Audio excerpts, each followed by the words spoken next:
أعوذ بالله من الشيطان الرجيم بسم الله الرحمن الرحيم الحمد لله رب العالمين والصلاة والسلام على أشرف الأنبياء والمرسلين سيدنا محمد وعلى آله وصحبه أجمعين نويت التعلم والتعليم وتذكر والتذكير والنفع والانتفاع والإفادة والاستفادة والحث على تمسك بكتاب الله وسنة رسوله صلى الله عليه وسلم والدعاء إلى الهدى والدلالة على الخير ابتغاء وجهه ومرضاته وثوابه وجناته سبحانه وتعالى ثم أما بعد. Assalamualaikum warahmatullahi taala wabarakatuh. Sidang pendengar dan juga sidang penonton.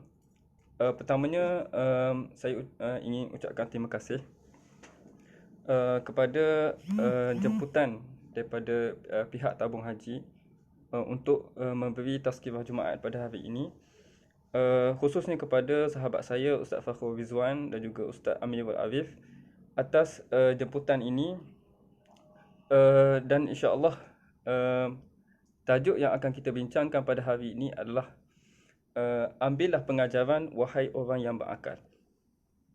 Jadi sebenarnya maksud daripada ambillah pengajaran wahai orang yang berakal ini diambil daripada salah satu ayat di dalam Al-Quran, iaitu dalam surah Al-Hashr ayat yang kedua, di mana Allah Subhanahu Wa Taala menyebut fa'tabiru ya ulil absar.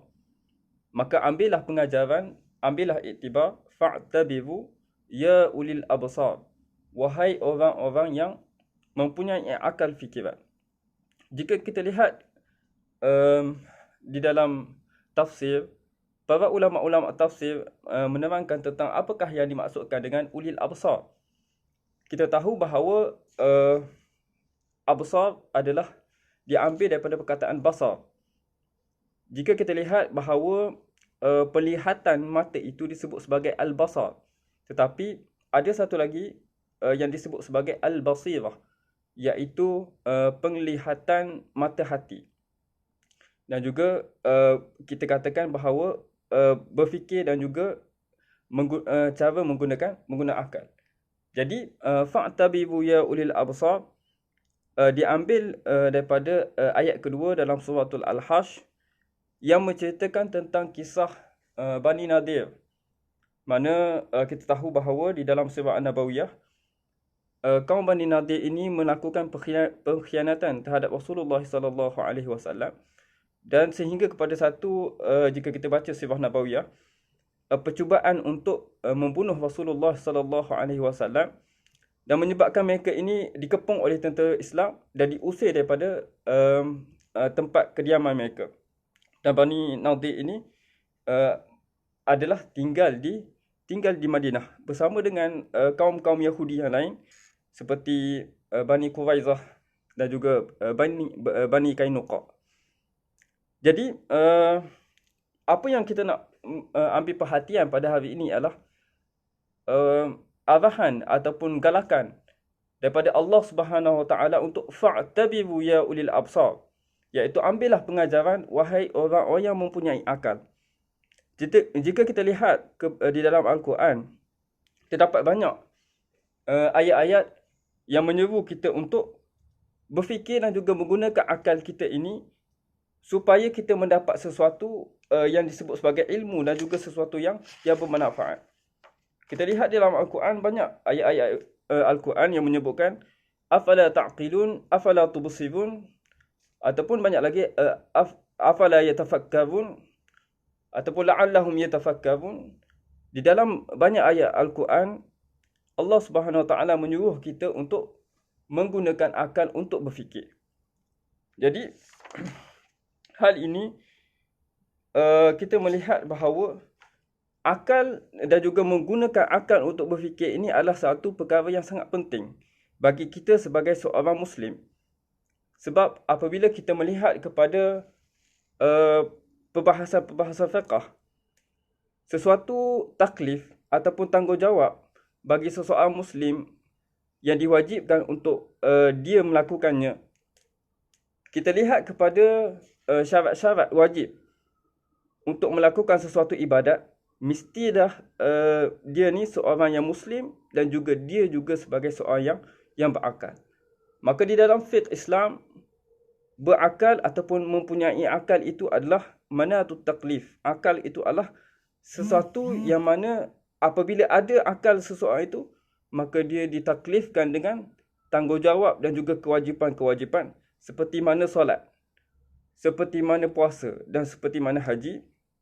Dengan syarat-syarat yang lain, maka dia diwajibkan apabila dia mempunyai akal. So, kita kata bahawa berakal dan juga mempunyai pemikiran adalah sesuatu yang dianjurkan di dalam Islam. Perkara ini kita lihat di dalam perbahasan-perbahasan, contohnya dalam perbahasan ilmu kalam, telah dibahaskan tentang satu perbahasan tentang apakah kewajipan pertama bagi seseorang Muslim apabila dia telah masuk Islam, apabila dia telah sampai kepada umur baligh, apakah kewajipan pertama baginya untuk melakukannya. Dan kata Imam As-Sanusi di dalam kitabnya Kubra As-Sanusiyat, bahawa kewajipan yang pertama yang perlu dilaksanakan oleh seorang Muslim adalah an-nazar, iaitu berfikir. Iaitu berfikir tentang siapakah Tuhannya, siapakah dirinya. Sebelum dia melakukan sesuatu ibadat yang diwajibkan ke atasnya, dia diwajibkan untuk melakukan nazar, iaitu berfikir tentang siapakah Tuhannya dan juga apakah kewajipannya di dunia ini, dan juga bagaimana untuk dia melaksanakan kewajipan dia kepada penciptanya, dan juga apakah tuntutan ke atasnya untuk dia laksanakan.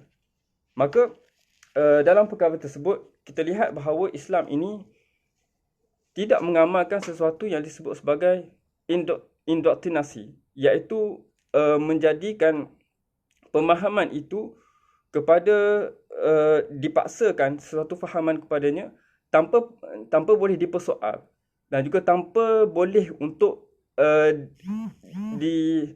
dipersoal dan juga ditanya. Jadi dalam perkara ini kita lihat bahawa Islam sangat menganjurkan untuk kita berfikir. Seperti mana kita tahu bahawa berfikir ini adalah satu perkara yang perlu untuk kita lakukan, dan terdapat persoalan tentang apabila kita menyuruh orang untuk berfikir, adakah di sana terdapat halangan ataupun terdapat hudud, batasan apa yang perlu kita fikirkan. Maka dalam menjawab persoalan ini berkaitan dengan apakah ada had kita sebagai seorang Muslim ataupun seorang manusia untuk berfikir, bahawa dijawab persoalan ini bahawa tiada had untuk kita ni berfikir tentang apa sahaja yang kita inginkan. Tetapi kita kena tahu bahawa apabila kita berfikir, terdapat manhaj ilmu yang perlu kita ikuti, dan perkara tersebut memerlukan kita untuk mengikuti manhaj yang betul dalam berfikir. Dan sesungguhnya sesuatu yang hendak difikirkan dan sesuatu yang hendak dipelajari itu adalah sangat banyak dan tidak mampu untuk kita mempelajari kesemuanya. Jadi apabila ditanya tentang adakah ada halangan untuk kita, sesuatu halangan untuk kita berfikir, maka tidak ada. Tidak ada halangan untuk kita berfikir tentang sesuatu perkara, melainkan disebabkan oleh yang pertama, kita perlu mengikuti manhaj yang betul dalam berfikir, dan yang keduanya ialah sesuatu perkara yang hendak difikirkan itu ataupun yang hendak dipelajari itu adalah terlalu banyak. Seperti contohnya yang dibawa oleh Syekh Ali Jumaah Hafizahullah Ta'ala, kita mengambil contoh di dalam satu ayat Al-Quran, dalam surah An-Nisa ayat 82. Firman Allah Subhanahu Wa Ta'ala, A'udzu billahi minasyaitonir rajim.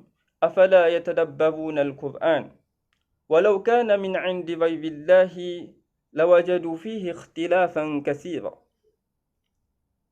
Kata Allah Subhanahu Wa Taala dalam surah An-Nisa ayat 82, afala yatadabbaruna al-Quran? Tidakkah mereka ini mentadabbur Al-Quran? Afala yatadabbaruna al-Quran? Dan kata Allah Subhanahu Wa Taala, walau kana min 'indi ghairillah lawajadu fihi ikhtilafan katsira. Kalaulah Al-Quran ini datang bukan daripada Allah Subhanahu Wa Taala, maka sudah tentu mereka ini akan mendapati ikhtilaf yang banyak, perselisihan yang banyak. Jadi kita nak katakan dalam ayat ini, afala yatadabbaruna al-Quran? Tidakkah kamu mentadabbur Al-Quran? Dan sekiranya kamu mendapati bahawa wujud perselisihan di dalam Al-Quran ini, maka sudah tentu dia bukan datang daripada Allah Subhanahu Wa Taala. Jadi untuk menentukan bahawa ada ikhtilaf ataupun tidak ada ikhtilaf dalam ayat Al-Quran tersebut, maka kita memerlukan untuk mentadabbur satu ayat Al-Quran dengan ayat-ayat yang lain di dalam Al-Quran, untuk menentukan bahawa sama ada dia ada perbezaan, ada ikhtilaf ataupun tidak dengan ayat-ayat yang lain. Maka kita katakan dalam Al-Quran ada 6,286 ayat. 6,286 ayat. Jadi setiap ayat itu kita baca dengan kita mentadabbur dengan ayat tersebut dengan baki ayat yang lain. Maka bilangan untuk kita mentadabbur itu sangat banyak. 6,286 dengan kita gandakan 6,286, maka bilangan ayat untuk kita tadabbur itu adalah sangat banyak. Maka tidak ada had. Ini adalah perintah daripada Allah Subhanahu Wa Taala. Afala yatadabbaruna al-Quran? Walau kana min 'indi ghayrillahi lawajadu fihi ikhtilafan katsira. Jadi ini adalah arahan untuk kita mentadabbur Al-Quran. Galakan untuk kita berfikir. Maka kita katakan bahawa apabila kita berfikir, tidak ada had. Cumanya adalah kita tidak mampu untuk sampai kepada had. Tidak mampu untuk memikirkan ataupun mempelajari perkara-perkara yang sangat banyak dengan mengikut kepada manhaj yang telah ditetapkan oleh para ulama. Jadi, dalam hal yang demikian, kita katakan bahawa apabila perkara ini memerlukan kepada kita melalui manhaj ilmu yang betul, kita kena tahu bahawa sumber maklumat yang datang kepada kita ini terdapat daripada dua sumber, iaitu sumber daripada dalam kita sendiri dan sumber daripada luar kita. Sumber yang dalam daripada kita adalah yang pertama ad-dimagh, dan yang keduanya adalah al-hawas al-khamsah. Maksudnya kita mendapat ilmu, kita mempunyai alat untuk berfikir. Daripada dalam kita, yang pertama kita mempunyai akal, kita mempunyai otak untuk berfikir.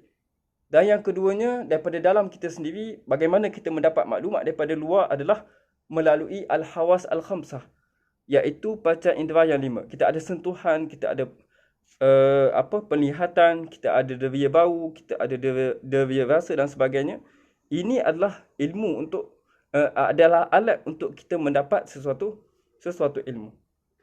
Dan cara kita mendapat ilmu daripada luar adalah al-waqi', daripada kita kata realiti semasa, dan juga al-ma'lumat as-sabiqah, iaitu maklumat yang datang kepada kita, yang telah ada pada kita, yang kita baca dan yang kita dengar daripada pelbagai pihak, sama ada ibu ayah kita ataupun daripada guru-guru kita ataupun daripada orang lain yang bercerita kepada kita. Maka itu adalah maklumat daripada luar yang kita mendapat ilmu. Maka dengan gabungan perkara ini, maka dia akan membentuk ilmu di dalam seorang manusia. Dan daripada ilmu-ilmu ataupun maklumat-maklumat yang kita dapat daripada pemikiran kita, yang dapat daripada hawas kita, yang dapat daripada waqi' realiti kita, dan juga daripada perkhabaran orang-orang kepada kita, maka ini menjadi bahan untuk kita berfikir dengan maklumat yang kita dapat tersebut. Maka kita kita dapat bahan mentah untuk berfikir dan melakukan proses ta'akul ataupun tafakkur. Kata Syekh Ali Jumaah bahawa proses ta'akul dan juga tafakkur ini dan juga fungsi akal itu yang pertamanya ialah talaqil al-maklumat. Kita nak mendapat maklumat. Daripada contohnya ialah kita mendapat maklumat tentang matahari itu bercahaya. Asyamsu musyriqah. Kita dapat daripada penglihatan mata kita. Ataupun an-naru muhriqah. Kita mendapat ilmu bahawa api itu membakar. Maka pengetahuan itu kita dapat melalui al-hawas. Jadi yang pertama, wazifatul akal adalah talaqil maklumat. Mendapat maklumat, mengumpul maklumat. Itu yang pertama. Dan juga wazifatul akal yang kedua adalah al-fahmu, fahmul maklumat. Apabila kita mendapat maklumat, wazifah akal kita adalah untuk memahami maklumat yang kita sampaikan, yang sampai kepada kita tersebut. Yang ketiga adalah al-hifzu.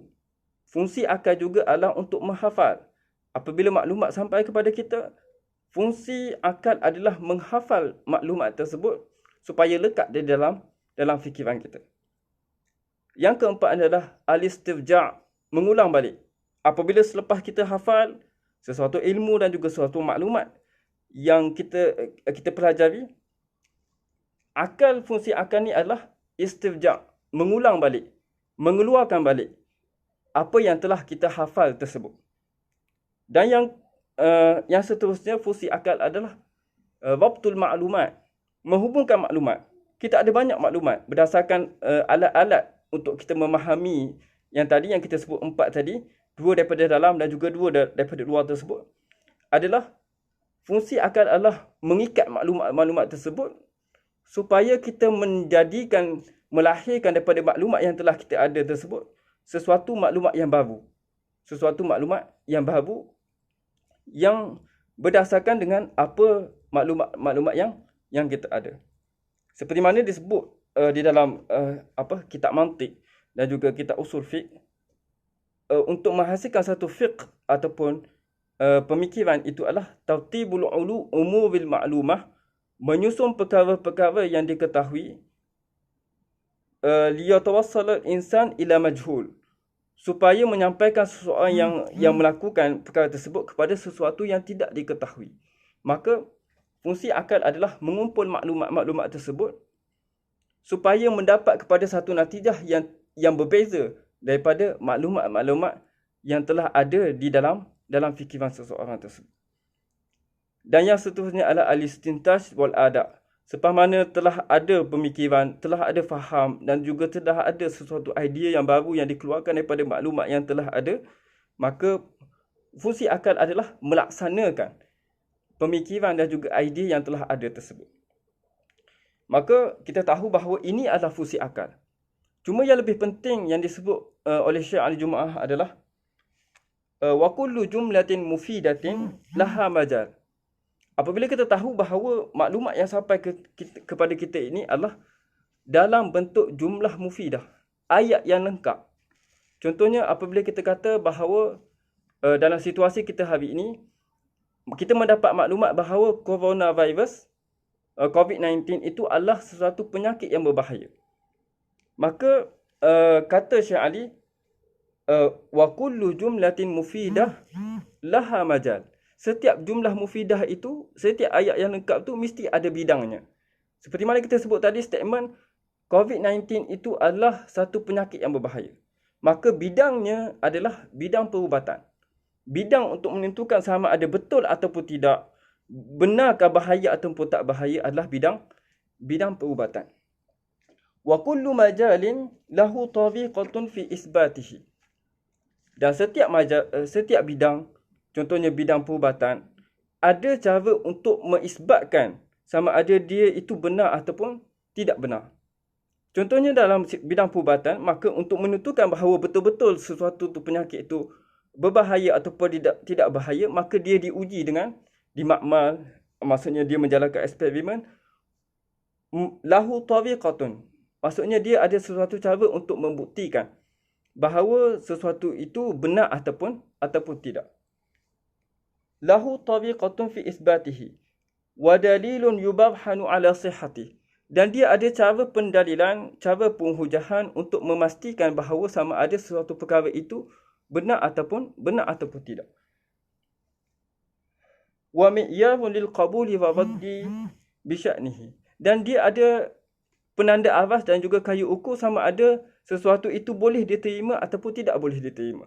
Maka setiap daripada jumlah mufidah, maklumat yang datang kepada kita itu mesti ada bidangnya. Contoh datang kepada kita tentang penyataan sejarah. Penyataan apa-apa sahaja penyataan berkaitan dengan sejarah. Maka sudah tentu para sejarawan, mereka ini mempunyai metodologi dan juga manhaj tertentu untuk membuktikan sesuatu statement yang berkaitan dengan sejarah sama ada ia betul ataupun tidak. Maka kita lihat bahawa para sejarawan ini mempunyai metodologi, contohnya ialah dia membahagikan kepada sumber yang premier dan juga sumber yang sekunder. Sumber yang pertama dan juga sumber yang kedua. Jadi setiap bidang itu mempunyai manhajnya yang tersendiri dan mempunyai cara untuk kita mengisbatkannya dengan cara yang tersendiri. Dan juga mempunyai cara untuk kita menentukan sama ada statement itu benar ataupun salah. Maka kita berbalik kepada cara untuk berfikir tadi. Kita katakan bahawa betul, berfikir ini tidak mempunyai had, tidak ada halangan dan tidak ada mempunyai satu batasan. Tidak ada batasan. Cumanya kita perlu berfikir setiap maklumat yang sampai kepada kita itu melalui manhajnya yang tersendiri dan juga melalui metodologi yang telah ditetapkan oleh pakar-pakar di dalam bidang tersebut. Dan yang keduanya sesungguhnya bahawa segala perkara yang nak kita pelajari ini adalah terlampau banyak sehingga kita tidak mampu untuk mempelajari ke semuanya, ke semua ilmu yang ada. Jadi apa yang kita nak kaitkan berdasarkan dengan apa yang kita ulas berkaitan dengan berfikir dan juga cara berfikir yang betul adalah bagaimana kita berinteraksi dengan isu-isu semasa berdasarkan kefahaman kita terhadap isu tersebut. Seperti contohnya, kita katakan bahawa yang berkaitan dengan isu yang berlaku sekarang, kita lihat bahawa ramai masyarakat dan juga orang perseorangan yang mempertikaikan tentang kerajaan ataupun arahan-arahan kerajaan yang berkaitan dengan hal-hal keagamaan seperti solat berjemaah dan juga solat Jumaat. Jadi kita katakan bahawa dalam perkara ini kita perlu memahami dan juga kita perlu menyelidiki dengan cara manhaj yang betul untuk memahami sesuatu isu itu dengan sebenarnya. Seperti mana kita sebut tadi bahawa kita mendapat banyak maklumat. Kita mengatakan maklumat yang datang kepada kita ini daripada pelbagai saluran. Ada saluran daripada WhatsApp, ada saluran daripada Facebook dan juga media-media sosial yang banyak. Tapi bagaimanakah kita hendak memahami dan kita hendak menganalisis dan juga waktul maklumat tadi itu supaya kita mendapat pemahaman yang sebenarnya supaya ia tidak menjadi sesuatu isu dan juga tidak menjadi sesuatu masalah bagi kita sehingga menyebabkan kepada kesalahfahaman dan juga menyebabkan kita salah menafsirkan waqi'. Seperti contohnya adalah isu berkaitan dengan pelbagai isu lah. Contohnya tidak dibenarkan solat secara saf yang tersusun, saf yang rapat-rapat dan juga isu yang berkaitan dengan tidak dibenarkan jumlah-jumlah yang terlalu ramai untuk melaksanakan solat Jumaat dan juga solat berjemaah. Kita katakan dalam hal ini, kita perlu lihat sesuatu tersebut adalah dengan perkara ilmu, dengan manhaj ilmu. Jadi apabila kita melihat kepada perkara ini, perkara yang pertama, apabila kerajaan ataupun pihak pemerintah telah melaksanakan sesuatu arahan, maka tugas bagi seorang rakyat adalah ati'u Allah wa ati'u Rasul wa ulil amri minkum, iaitu mentaati Allah, mentaati Rasul dan juga mentaati para pemerintah. Wa ulil amri minkum. Dan dalam perkara ini kita perlu memahami tentang satu kaedah fiqh yang menyebutkan bahawa tasarruful imam ala ra'iyah manutun bil maslahah. Setiap perilaku, setiap polisi yang ditetapkan oleh kerajaan ataupun pemerintah manutun bil maslahah, mestilah diikat dan juga digantung dengan maslahah. Jadi apabila kita melihat kerajaan telah melaksanakan tentang SOP penjarakan sosial ataupun penjarakan soft solat dan juga tidak membenarkan jumlah yang ramai dalam melaksanakan solat Jumaat dan juga solat berjemaah, maka ini kembali kepada maslahah, iaitu menjaga kemaslahatan rakyat sebagai satu kaedah fiqh, tasarruful imam ala ra'iyah manutun bil maslahah. Dan dalam kaedah ini kita mengatakan bahawa apabila dalam keadaan sebegini kita menghadapi dalam dua keadaan. Yang pertama adalah kita mahu mendapat satu kemaslahatan, iaitu mendapat pahala dalam solat berjemaah. Dalam solat berjemaah, pahala dalam solat berjemaah. Dan yang keduanya adalah kita berhadapan dengan satu mafasid ataupun satu darar yang mana akan menyebabkan apabila kita melaksanakan solat berjemaah itu dengan secara yang biasa, iaitu saf yang rapat dan juga jumlah yang ramai, maka akan menyebabkan satu mudarat, iaitu membawa kepada penyebaran penyakit dan juga kematian. Maka kaedah fiqh menyebutkan bahawa dar'ul mafasid muqaddamun ala jalbil masalih. Menolak satu kemafsadatan itu adalah lebih diutamakan berbanding daripada jalbil masalih, mendapat maslahah, iaitu pahala solat berjemaah.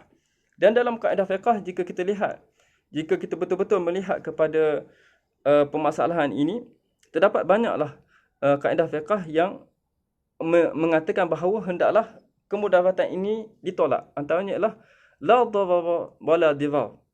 Tidak ada kemudaratan untuk diri sendiri dan juga tidak boleh untuk kita ini memudaratkan orang lain. Dan antara yang lain adalah ad-dararu yuzal. Kemudaratan itu mestilah dihilangkan.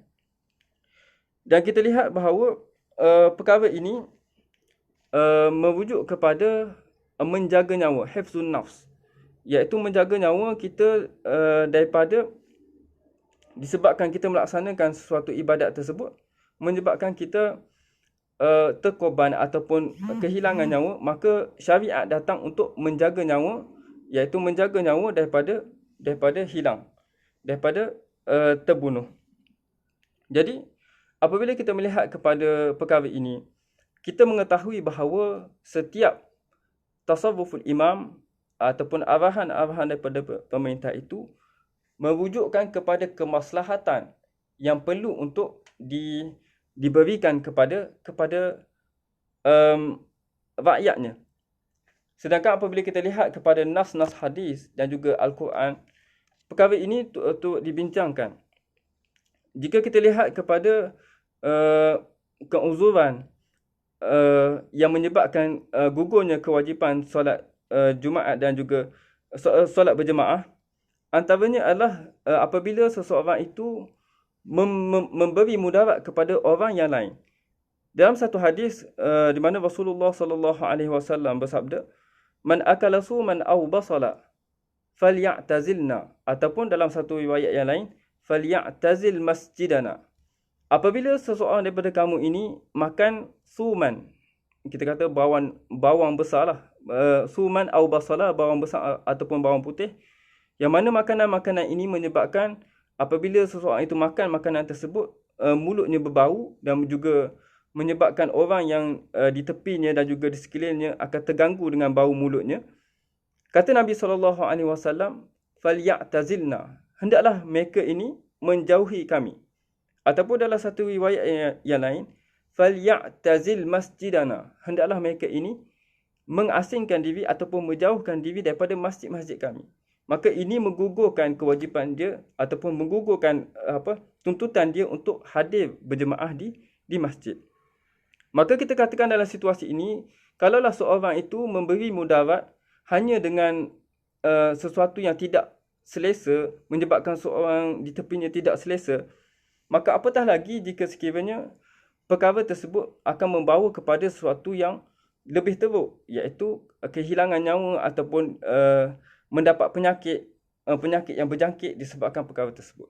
Maka dalam hal ini kita katakan bahawa setiap apa yang diputuskan ataupun diarahkan oleh pihak pemerintah daripada kerajaan dan juga Kementerian Kesihatan Malaysia dan juga pihak mufti yang menerangkan tentang kewajaran SOP seperti ini, maka itu adalah demi kemaslahatan dan juga demi